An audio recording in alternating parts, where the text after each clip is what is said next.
ملازم گیا، اس نے جا کر کہا کہ بابا جی کہہ رہے ہیں آج میرے ساتھ ہی جو معاملات کرنے ہیں کر لو۔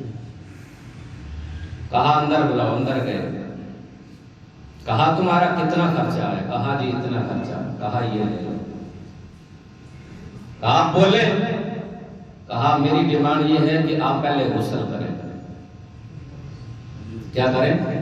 غسل کریں۔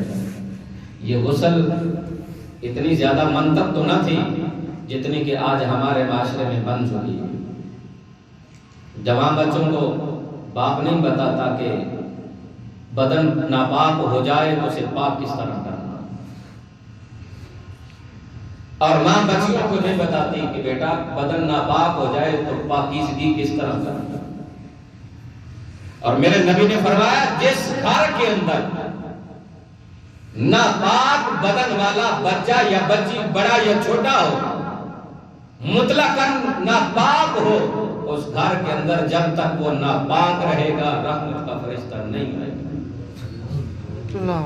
ہم نے پروگرام شروع کیا تھا مغرب کے بعد ہر جمعرات کو، لیکن کوئی سننے کے لیے تیار ہی نہیں۔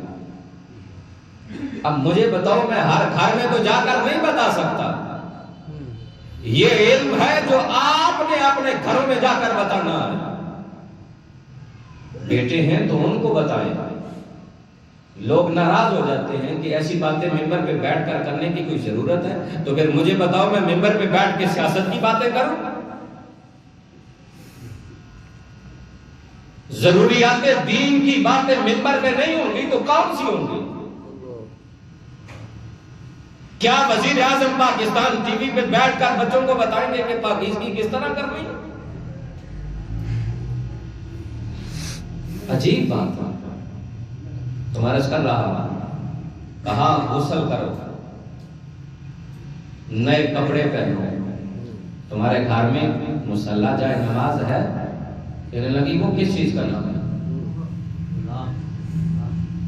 اپنے گھروں کے اندر ماڈرن ماحول پیدا کرنے والوں، اپنے گھروں کے اندر اگر بتا نہیں سکتے تو وہ لٹریچر لاؤ جس پہ یہ لکھا ہے کہ بندہ ناپاک ہو جائے تو پاکیزگی کس طرح کرنی ہے۔ بچہ پڑھتا ہے، بچی پڑھتی ہے، پڑھ کے ہی پاکیزگی اختیار کرنا۔